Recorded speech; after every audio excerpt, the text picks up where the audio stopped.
Hola, ¿cómo estás? Bienvenido a nuestro taller de evangelismo personal. Este es un resumen de nuestra sesión anterior. Si te estás añadiendo, queríamos que podamos estar al día y puedas ver lo que hicimos en la primera sesión. Y para los hermanos que ya llevaron la primera sesión, una especie de resumen también de lo que vimos la semana pasada. Me gustaría hablar de cuál es el propósito de este taller. El propósito del taller, hermanos, es encontrar la base bíblica, es decir, ir a la palabra de Dios y ver cómo está tan claro ahí los principios bíblicos para cumplir esta tarea que el Señor nos ha encomendado. Este taller no está basado en un método particular. Lo que ocurre con los es decir, con los métodos, es que están diseñados quizás para un grupo particular de personas y no siempre resulta para cada grupo. Entonces lo que queremos es ir a la palabra de Dios, encontrar ahí los principios más que los métodos y desde ahí comenzar a hacer la obra que el Señor nos ha encomendado. También queremos que al final de este taller tú puedas tener plena certeza de compartir la palabra de una manera eficaz a toda persona.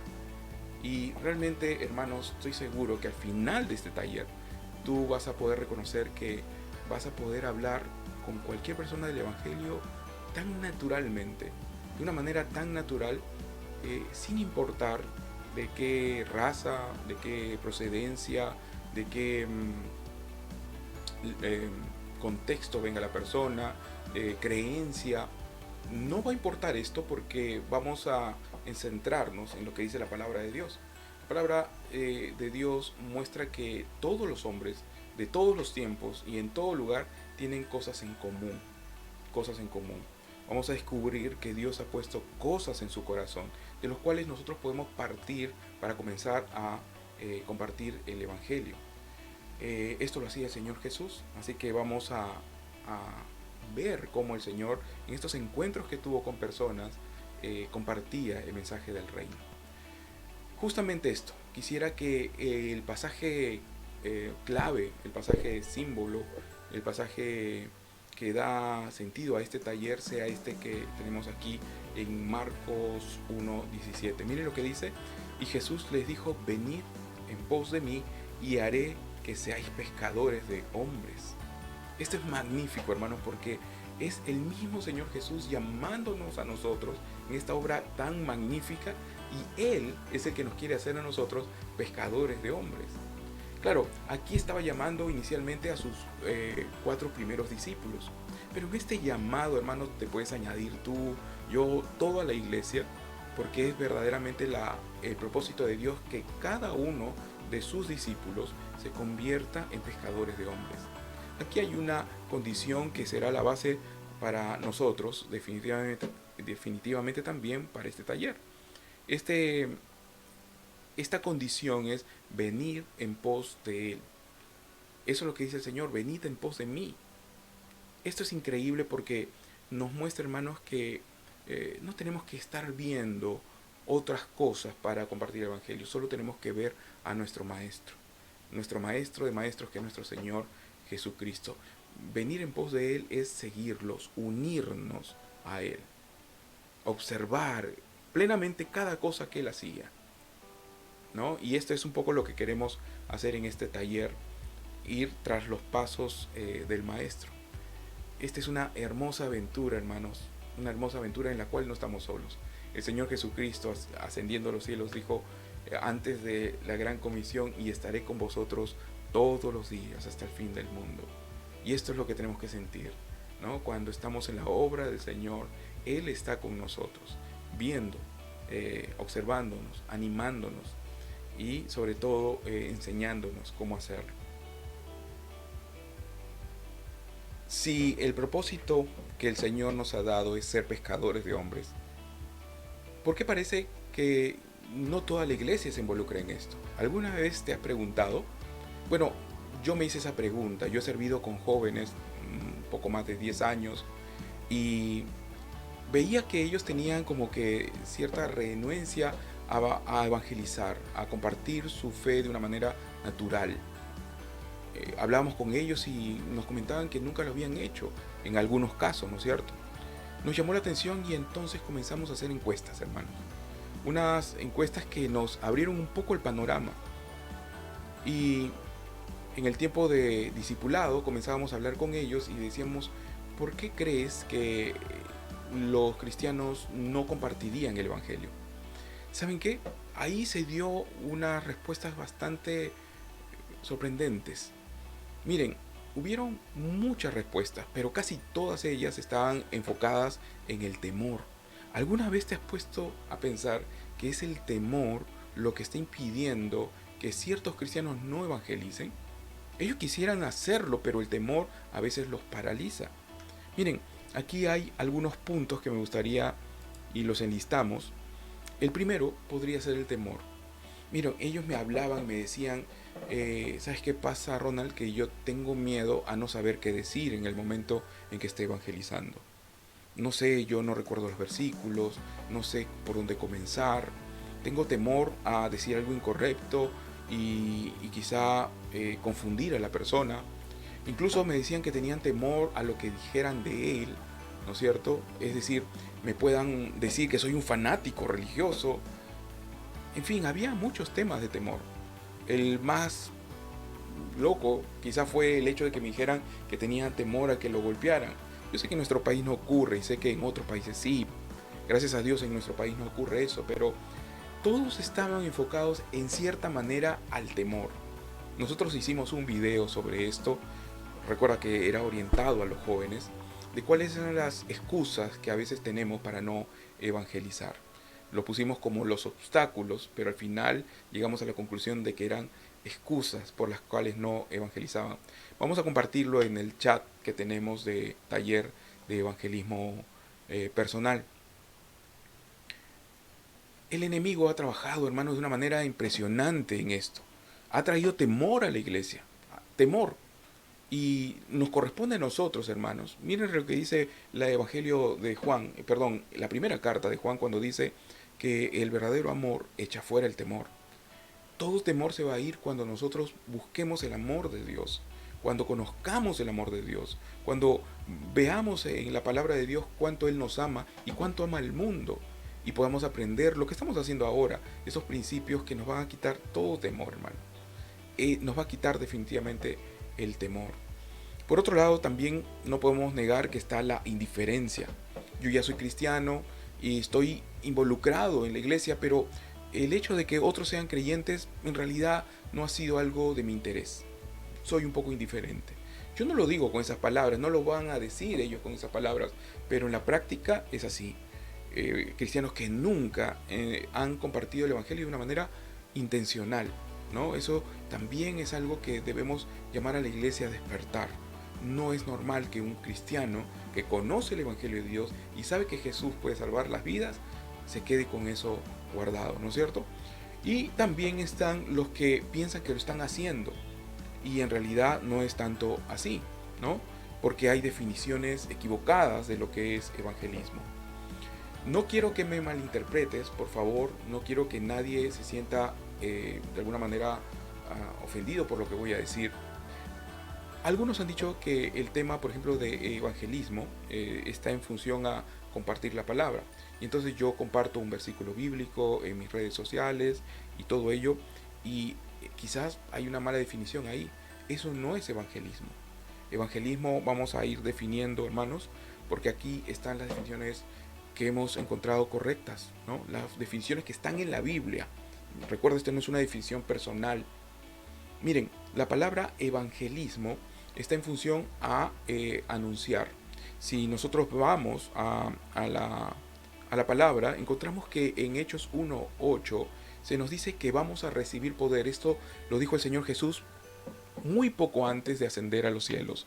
Él dio esta promesa: ustedes van a recibir poder, y cuando haya venido sobre vosotros el Espíritu Santo, y me seréis testigos en Jerusalén, en Judea, en Samaria y hasta lo último de la tierra.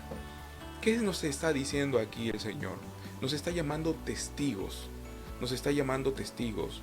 Incluso la palabra mucho en el original va mucho más allá y nos dice que vamos a llegar a ser hasta mártires, ¿no es cierto?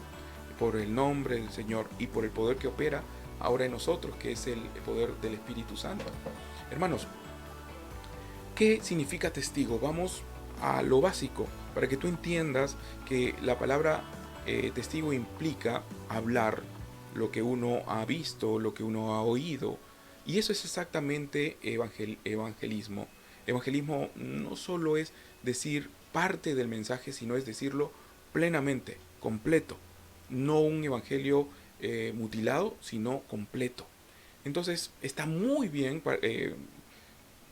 compartir un texto bíblico, incluso invitar a la iglesia y todo ello, pero eso es una actitud cristiana, está bien, pero hermanos, evangelismo va a implicar anunciar. Hay sinónimos que me gustaría que tú pudieras entender lo que es evangelismo, y tiene que ver con testificar, ser testigos, tiene que ver con proclamar y tiene que ver con anunciar.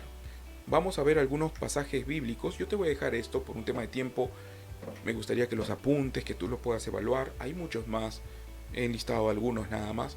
Pero vamos a Hechos 4:20 para que tú veas en concreto lo que significa evangelismo. Vamos a Hechos 4:20. Y es interesante lo que dice aquí la palabra de Dios, porque aquí hablando Pedro y Juan, los discípulos del Señor, dice de esta manera: porque no podemos dejar de decir lo que hemos visto y oído. Había un grupo de hombres que estaban impidiendo que los apóstoles compartieran y enseñaran de Jesús. Y él les decía que no pueden dejar de decir. Escucha, esto es importante, hermano. Anunciar, hablar, proclamar. Evangelismo implica hablar, anunciar. Esto también porque la Biblia nos dice que la fe viene por el oír, y el oír la palabra de Dios. Esa fe que puede salvar viene producto de proclamar, anunciar, testificar la palabra de Dios. Entonces este es el concepto de evangelismo. No responde a un método particular, sino a un mandato que el Señor nos ha dado de proclamar. Vamos a seguir avanzando en esto. Ahí te dejo los versículos para que puedas tú encontrar más base al respecto. ¿Y qué es evangelismo en concreto? Es anunciar, proclamar las buenas noticias, el evangelio. Porque en concreto el evangelio podemos resumirlo en buenas noticias. Buenas noticias. Claro que son buenas noticias que el Señor quiere salvarte, ¿no es cierto? Es impresionante el hecho de que Dios quiera darnos a nosotros buenas noticias por medio de nosotros. Entonces, en concreto, la palabra evangelio significa buenas noticias. Lo que también tenemos que definir qué son buenas noticias, porque, hermanos, a lo largo de los tiempos el evangelio ha sido de alguna manera distorsionado. Gracias a Dios nosotros tenemos una sana doctrina y no tenemos estos evangelios medios raros que ahora se predican, pero va a ser importante igual definirlos, porque el evangelio, hermanos, son, como te dije, buenas noticias, pero se está compartiendo evangelios falsos. En Gálatas 1, del 6 al 9, tú puedes leerlo. Voy a hacer un resumen al respecto. Corrobora lo que te estoy diciendo. En Gálatas 1, 6 al 9, Pablo dice que él ha enseñado a los gálatas el verdadero evangelio y que no hagan caso a otros evangelios que están llegando. En ese caso había los judíos y venían gente con otras ideas raras. Y él decía, no es que venga o exista, quiero decir, otro evangelio, sino que hay algunos que están distorsionando, pervertiendo el evangelio real. Esto es importante que tú lo escuches, hermano, porque el evangelio es solo uno, y no es que haya otros, pero algunos están distorsionando, algunos están pervirtiendo, torciendo lo que es el verdadero evangelio. Voy a darte unos ejemplos.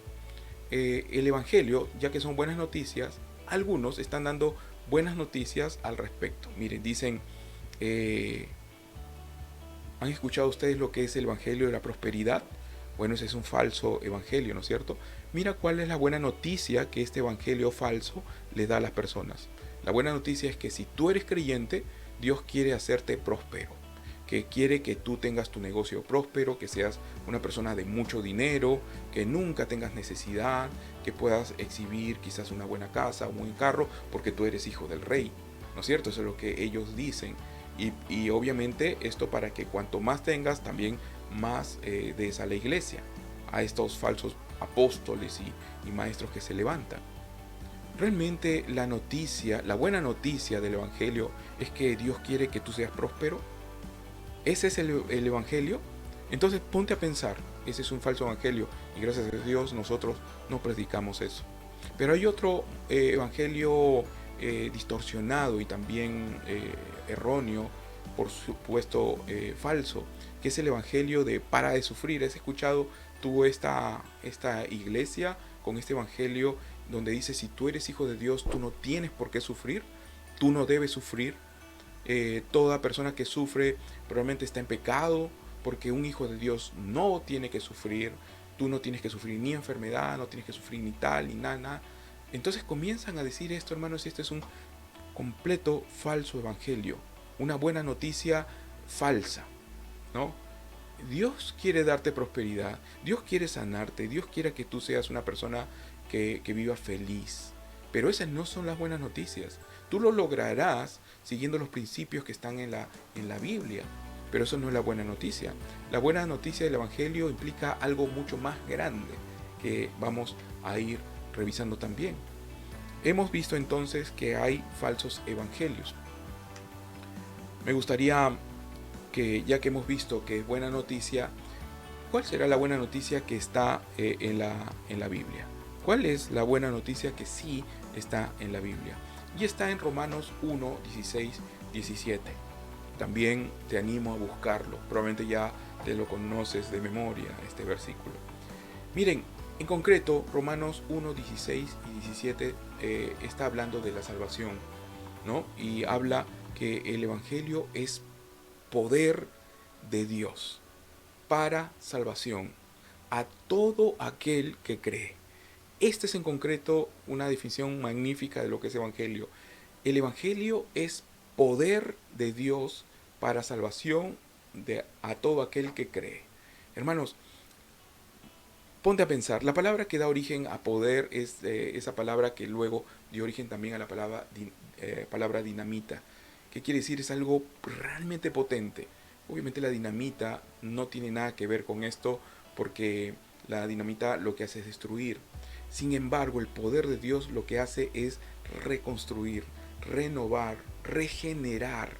El poder de Dios lo que hace es regenerar la mente, el corazón de una persona que antes vivía en pecado. Una persona que estaba destinada a ir al infierno.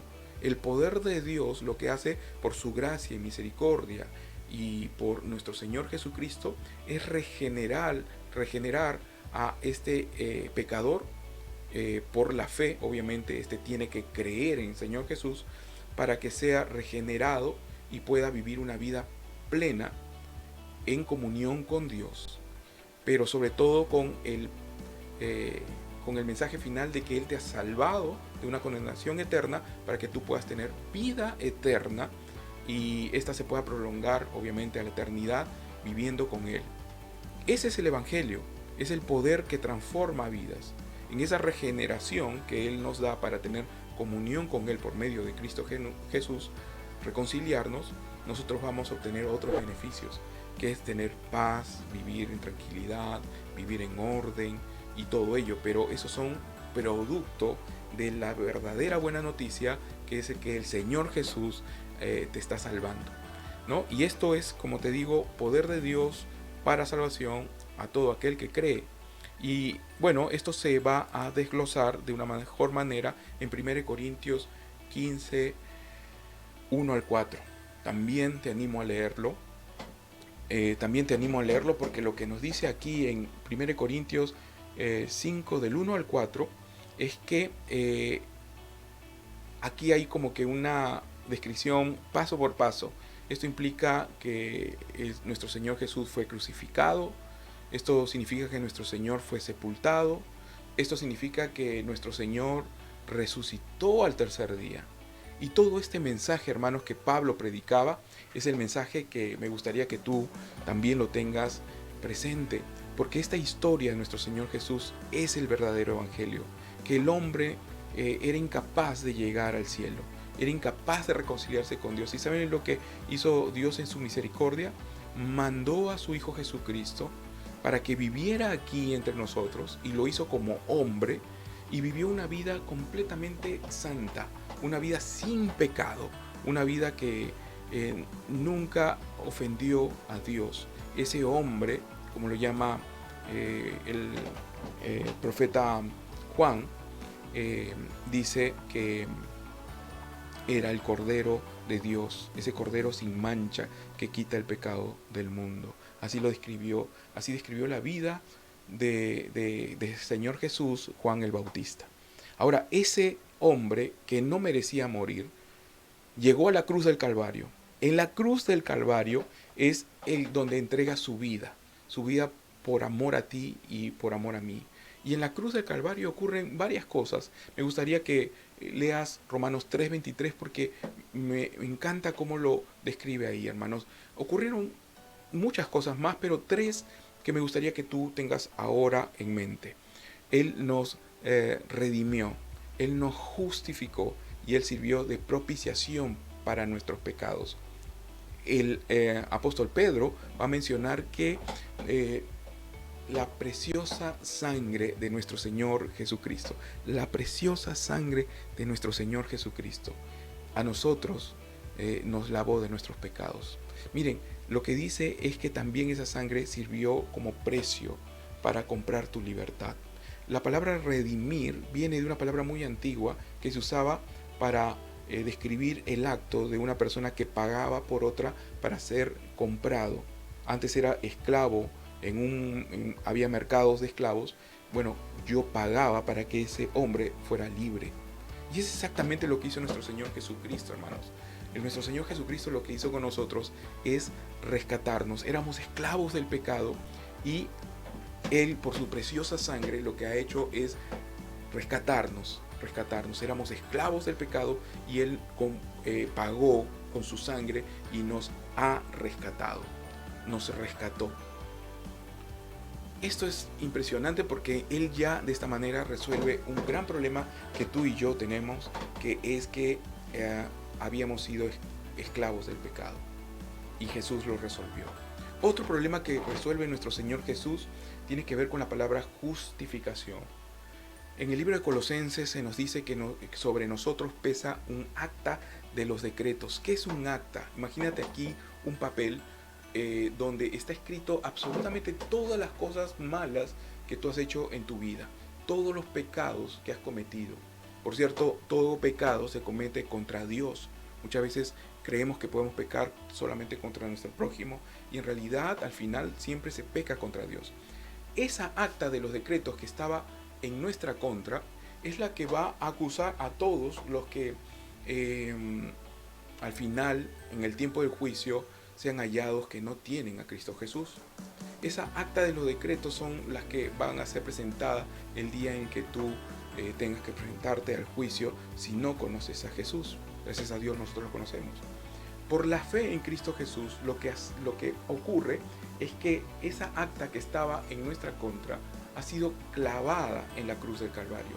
En el momento que nuestro Señor Jesucristo vino a este mundo y murió, esa acta, y por la fe en Cristo Jesús, esa acta nuestra acta, pasa a ser clavada en la cruz del Calvario. Y aquí ocurre algo magnífico que tiene que ver también con sustitución, que es que esa acta es clavada y por la cual el Señor Jesucristo paga y es condenado por el pecado ahí a la muerte, pero su vida, ¿cómo será el acta de nuestro Señor Jesucristo? ¿Cómo será? Completamente limpia, porque Él nunca pecó. Es traspasada a ti. Y entonces tú que eras culpable, ahora porque ha habido este cambio, ahora tú eres declarado completamente justo. Completamente justo. Esa es la palabra justificado. Nosotros teníamos un problema por ser esclavos del pecado. Teníamos en nuestra contra un acta de los decretos. Ahora ya no lo tenemos porque por medio de Jesús tenemos una hoja de vida blanca como la de Cristo Jesús. Y esa es justificación. Y el tercer punto que describe el capítulo 3, hermanos, es que Él sirvió de propiciación por nuestros pecados. Él sirvió de propiciación. ¿Qué es esto de que sirvió de propiciación? Como te dije, todo pecado en contra de nuestro Dios eterno, el 3 veces santo. Ahora, nuestro Dios, hermanos, demanda justicia de todo aquel que peca. Él no es un juez injusto y Él va a castigar todo pecado que se ha cometido en contra de Él. Pero la Biblia dice que Él amó tanto al mundo que dio a su único Hijo para que todo aquel que en Él crea tenga vida eterna. ¿Y qué es lo que hizo? Para que Él al mismo tiempo nos muestre su salvación y no deje de ser justo, ¿a quién tuvo que castigar? ¿Sobre quién tuvo que caer la ira por la ofensa del pecado? Hermanos, cayó sobre nuestro Señor Jesucristo. Ya no cayó, es como que el Señor se pone por encima nuestro para que la ira no cayera sobre nosotros, sino sobre Él. ¿Te acuerdas esa última frase del Señor cuando dice: Señor, Señor, ¿por qué me has abandonado? Dios mío, ¿por qué me has abandonado? Esto tiene que ver el hecho de que todo el pecado tuyo, hermano, estaba siendo allí pagado en la cruz del Calvario. Y entonces nuestro Señor Jesucristo sirvió de propiciación. La ira de Dios cayó en ese momento sobre su propio Hijo. Y así Él murió, resolviendo 3 problemas enormes que nosotros teníamos. Teníamos el problema con que éramos esclavos del pecado. Teníamos un acta de los decretos que pesa sobre nosotros. Y por otro lado, teníamos también el problema de la ira de Dios que estaba en contra de nosotros por haberlo ofendido. Y esos problemas los resolvió Cristo Jesús en la cruz del Calvario. Este es el Evangelio, hermanos.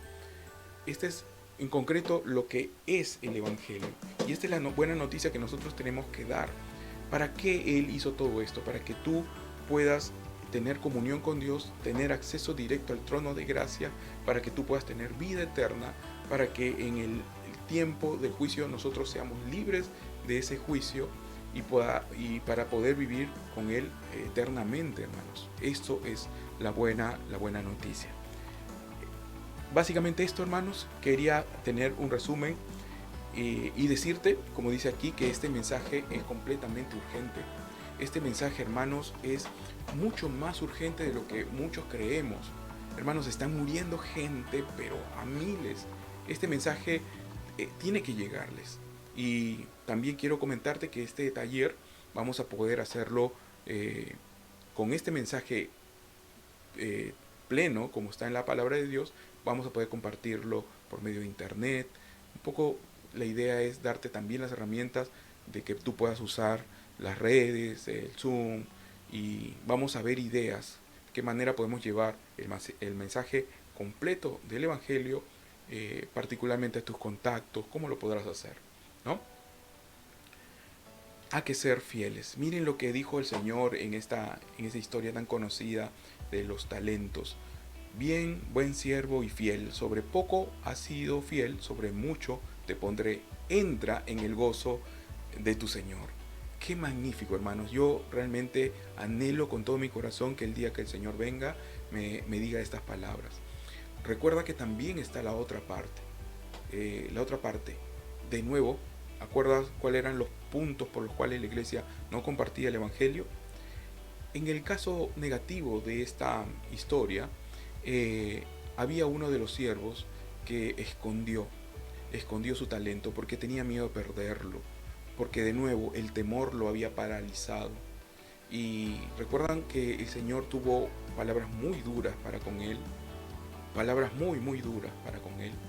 Hermanos, no el día de que venga el Señor a pedir, a llevarse a su iglesia, que nos encuentre como buenos y siervos fieles, que no esconden algo tan grande como lo que tenemos, que es el Evangelio, esta palabra que puede dar vida, que la expongamos a todas las personas, a todo nuestro contexto, hermano, tanto en nuestro trabajo, en nuestro centro de estudios, entre nuestros vecinos, entre todas las personas que nos rodean, porque necesitan de Cristo, necesitan el verdadero Evangelio, que por la gracia de Dios Dios nos lo ha dado por medio de su palabra, por medio de nuestro Señor Jesucristo, y tenemos la gran posibilidad de compartirlo.